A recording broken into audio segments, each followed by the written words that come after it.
Imagine spending decades building a global agricultural powerhouse, only to watch it unravel in a matter of weeks. That's exactly what's happening right now to American farmers.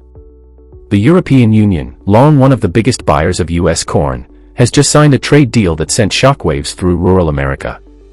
In a stunning and humiliating twist, they're walking away from U.S. corn and turning to China. Why? One word: tariffs. And those tariffs didn't come from Europe, they came straight from Washington, triggering a domino effect that's now shaking the core of U.S. agriculture. Before we get into the full story, don't forget to subscribe, like, and turn on notifications so you don't miss any updates from this channel. This is the kind of global shift that could affect every American family, and you'll want to stay informed. Trump tariffs backfire. So here's what happened. The Trump administration imposed new tariffs, aiming to pressure the European Union on several trade fronts. The idea was to show strength, to force concessions. Instead, it backfired, spectacularly.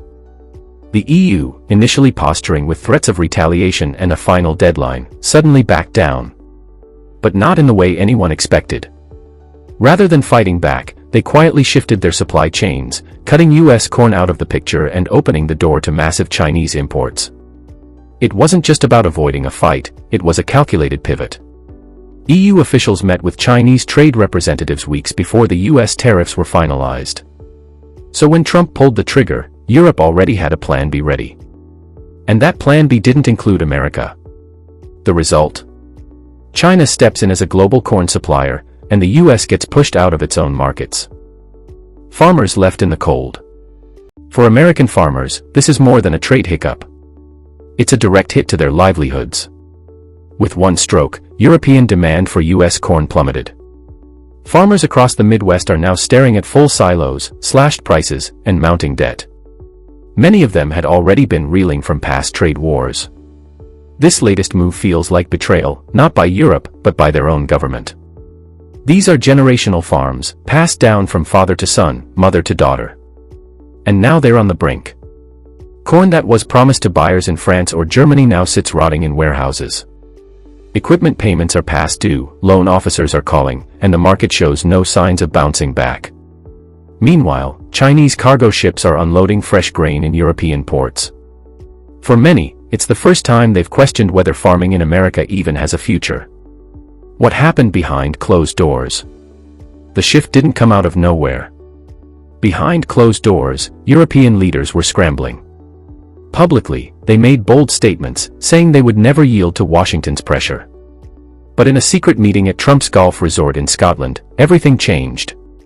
European Commission President Ursula von der Leyen gave in. No tariff rollbacks. No real trade protections. Instead, Europe agreed to accept a 15% tariff on most of its goods, 3 times the previous rate. Worse still, Trump's original 50% tariffs on European steel and aluminum stayed untouched. What wasn't reported is that key concessions were made in exchange for vague promises of future cooperation. And during that same weekend, Chinese envoys reportedly met with German and French officials just a few miles away. It was diplomacy in the shadows, where the real deals are made. And when the dust settled, American farmers were left completely out of the conversation. The real cost of the deal. That would be bad enough. But the real shock came in what Europe gave up in return, nearly $1.5 trillion in investment into the U.S. energy and economic sector, while their own industries got nothing in return. And amid that chaos, the European Union made a quiet yet colossal move, replacing American agricultural goods, including corn, with Chinese alternatives. Cheaper, faster, and not tangled up in political drama. European corporations are now restructuring around these new supply chains, signaling a long-term commitment to the shift, and for the U.S., that means these losses may not just be temporary, but permanent. Beijing steps in. That's why American farmers are furious. They've been used as pawns. Promised better trade deals. Promised protection. Instead, they've been isolated. Now, the EU is sending signals that it may shift more imports, including soybeans and wheat, to Chinese sources too. And who's stepping into the void left by the US? Beijing. Fast, aggressive, and ready to strike deals. Their diplomats are quietly touring Eastern European capitals, solidifying ties, and offering multi-year contracts that the US simply can't match anymore, not with the current instability and tariffs hanging overhead. Europe repositions itself. The optics are devastating. Europe, once tightly aligned with American producers, is now sourcing food from a country that Washington calls its biggest rival. This isn't just trade. It's a geopolitical power shift. China is offering more competitive terms, faster logistics, and none of the volatility that now seems to define American trade policy. The EU's agriculture ministers are now openly praising China's consistency, reliability, and willingness to negotiate, words once reserved for their American counterparts, now spoken in past tense. Could it have been prevented? And let's be honest, this could have been avoided. European leaders may be guilty of capitulating too easily, but the Trump administration handed them the excuse. By playing hardball without a plan for blowback, they underestimated just how easy it would be for Europe to look east. Especially when American farmers are shackled by rising production costs, climate strain, and now, a shrinking market. Policy experts warned this would happen, but their voices were drowned out in the noise of political posturing and election year headlines. Rural America reacts. Back home, farmers are protesting. Associations representing corn growers are calling emergency meetings. In Iowa, Kansas, and Nebraska, rallies are forming.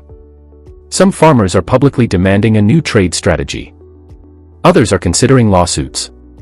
Because when your biggest customers vanish overnight, the damage isn't theoretical, it's financial ruin. Local banks are reporting increased loan defaults, and equipment suppliers say orders are being cancelled en masse, signs of an economic ripple effect that's already begun to hit small towns hard. Trump declares victory, but at what cost? Meanwhile, Trump is celebrating the deal as a massive win. He's framed the EU's 15% tariff acceptance and the investment promises as victories for American dominance. But many experts, including those at the Financial Times and Reuters, are calling it what it really is, a diplomatic defeat dressed up as success. Even within his own party, quiet murmurs question whether this victory is actually a long-term strategic blunder with hidden costs. A shift in global supply chains. Bank of America has already warned that Europe's long-term competitiveness may be undermined. But the same could be said for the US farm economy. Because when nations start treating China as the safer, more reliable supplier, the narrative shifts. And with it, billions in exports. Global companies are now reassessing supply chain stability, preferring countries with fewer political flare-ups and more predictable trade environments. Britain strikes a better deal. And here's where it gets even more painful. While the EU bent to Trump's terms, the United Kingdom negotiated independently and walked away with a better deal. No huge investment pledges. No tariff hikes. And no massive losses for their farmers. That's what many in the EU are now pointing to, saying, if Britain could stand its ground, why couldn't we? Even former EU officials are privately admitting the bloc may have blinked too soon. Europe erupts in protest. The anger is boiling over. In France, farmers marched on the US embassy, waving signs that called the trade deal an act of economic betrayal. In Germany, leaders are being forced to defend a decision they themselves didn't want to make. And in Spain and Italy, populist movements are using the crisis to gain traction, calling for retaliatory tariffs on US goods. Farmers across the continent are coordinating protests, using social media to spread their message globally. The US faces a domino effect. Back in the US, the ripple effect is growing. With less corn being exported, domestic prices are starting to tumble. And when prices drop, margins shrink. That means fewer jobs, tighter credit, and the potential collapse of smaller farms.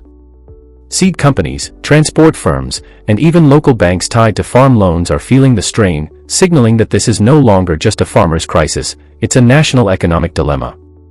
China becomes the new agricultural giant. Trump's trade play may have won him headlines, but it's losing America its markets.